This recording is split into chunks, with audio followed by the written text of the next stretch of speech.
The topic of this social welfare issue project is child welfare, more specifically, child abuse and neglect. This project is by Kiera Macbeth, Sydney Weinberger, and Olivia Kellogg.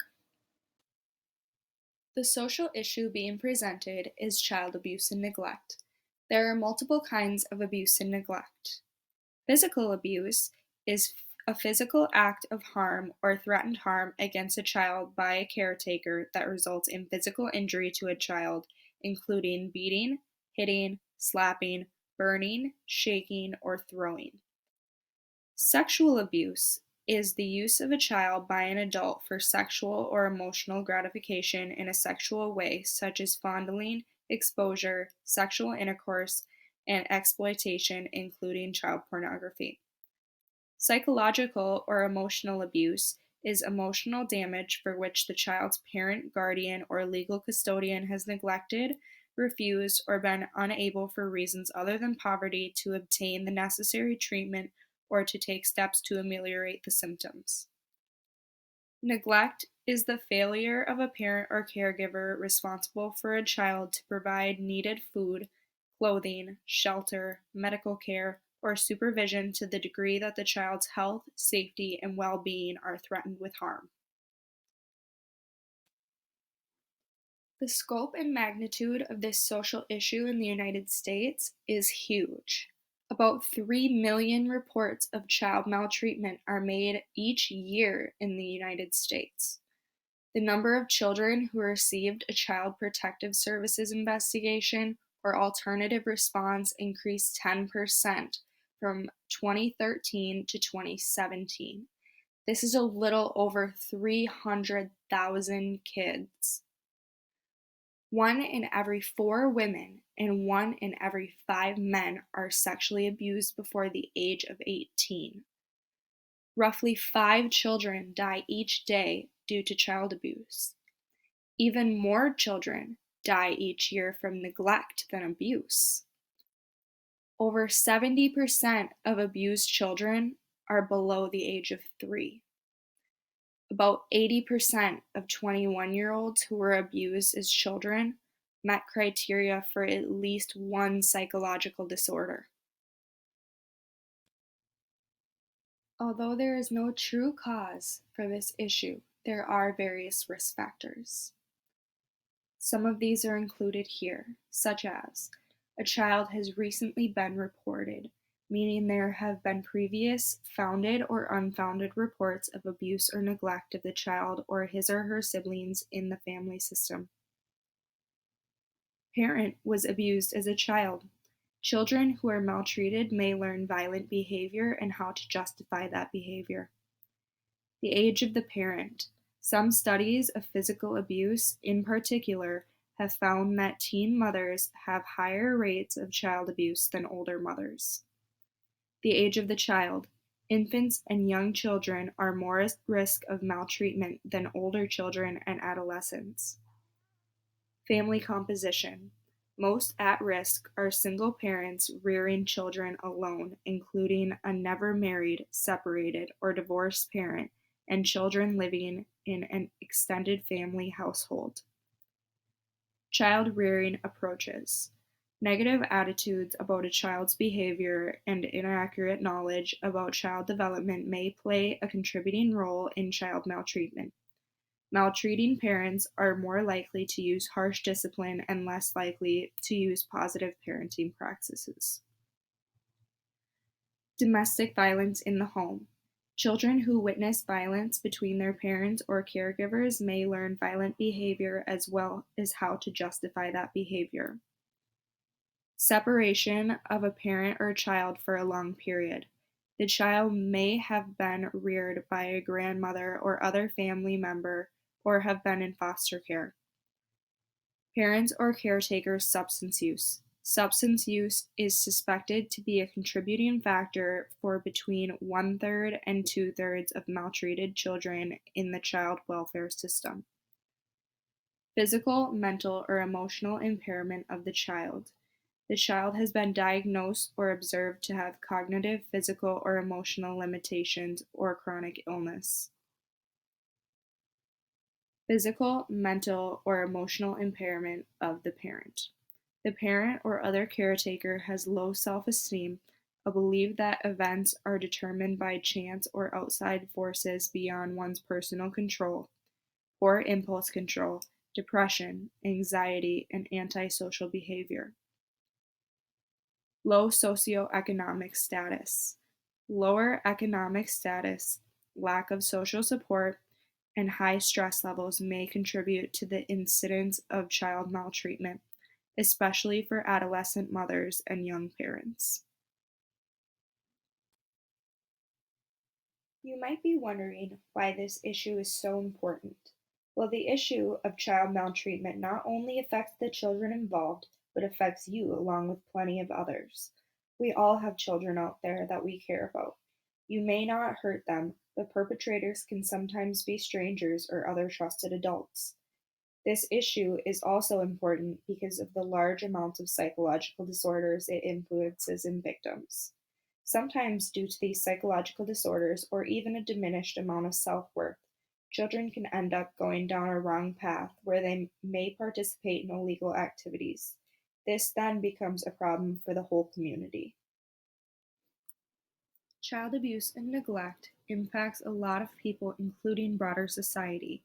Most obviously, abuse and neglect affects the victims, being the child who experiences the most physical and emotional harm. The parent or perpetrator is affected because they will often end up in legal trouble for the crimes against children. The legal system is affected also. Law enforcement is forced to intervene in situations of abuse and neglect, and the courts make decisions for the child based on the cases. Even taxpayers end up being affected. When a child is placed in the system, their care is often paid for by the government through taxes. These same taxpayers are also helping pay for the legal system to do its job in separating abused and neglected children from their situation. Lastly, like I explained in the last slide, the community is eventually affected when some victims grow up to be criminals because of their childhood. Broader society is truly impacted by this issue. Child abuse and neglect is a complex issue involving political, economic, and social aspects. From a political perspective, child abuse and neglect is a violation of child welfare, which is the responsibility of the federal government. Various organizations, acts, laws, and forms of welfare have been created to prevent and decrease the effects of child abuse and neglect. Economically, East Asia and the Pacific seem to suffer most from consequences of child abuse and neglect. It is costing countries in this area about 209 billion per year. Emotional abuse is the most common form of abuse, costing 65.9 billion per year, followed by physical and sexual abuse at 39.9 billion, neglect at 32.4 billion, and witnessing domestic violence at 31 billion. Some social impacts are lower academic achievement, adult criminality, and lifelong mental health problems of abused and neglected children.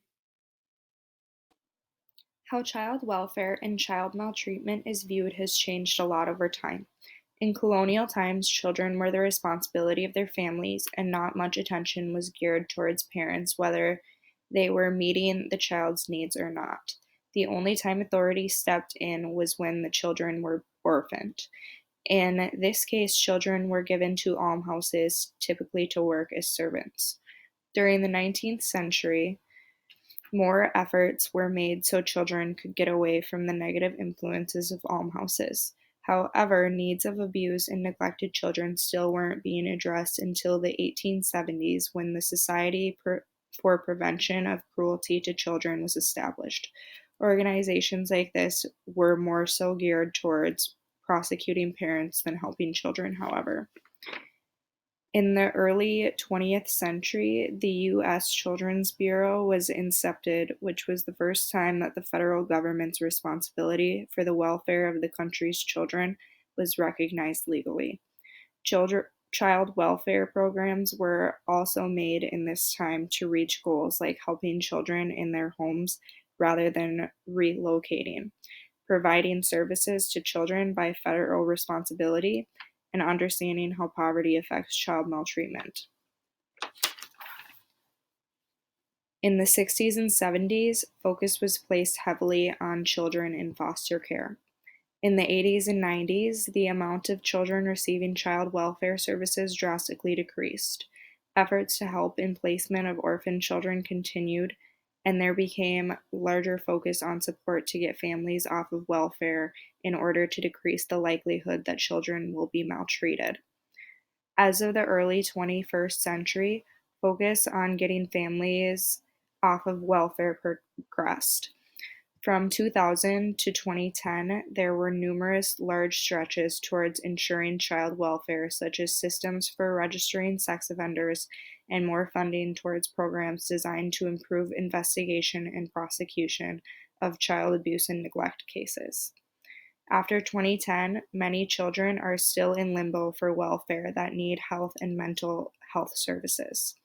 Recession and foreign wars have put children and their needs as a lower priority. However, in this era, we tend to find physical discipline to be less accepted than it has been in the past. Physical harm of a child for any reason is being taken much more seriously than it was in the past. There are different views as far as what constitutes as abuse of a child today. Some religions view different aspects of what some consider to be child maltreatment in different ways. Islamic religion schools in Britain faced over 400 allegations of physical abuse against students. Some religions will justify these acts by saying they are shaping the children to be good. Religions like Scientology oppose children receiving mental health services because they believe mental problems are spiritual in nature. Others not of these religions might view these things as abuse or neglect. Culture is another area where people differ in their values and views of what child maltreatment is. In plenty of poorer countries, children not attending school in order to work long hours to help support their families is seen as normal. In other richer countries, like America, this is seen as a form of child maltreatment. They believe that children should not have to work and should be able to go to school. Lastly, views throughout time are very different in terms of child abuse. What is seen as discipline to those who raised their children even 30 years ago might seem like abuse to those who are raising their children in this day and age. Religious standpoints, cultural standpoints, and standpoints of those from older generations view things like causes, impact, significance, and the priority and importance of child abuse and neglect differently. One of the risk factors for abuse is mental or emotional impairment of the child or parent. Some religions, like Scientology, might disagree with this since they believe mental troubles are spiritual. Other risk factors, like family composition, where grandparents might take care of kids, might be disagreed with by different cultures.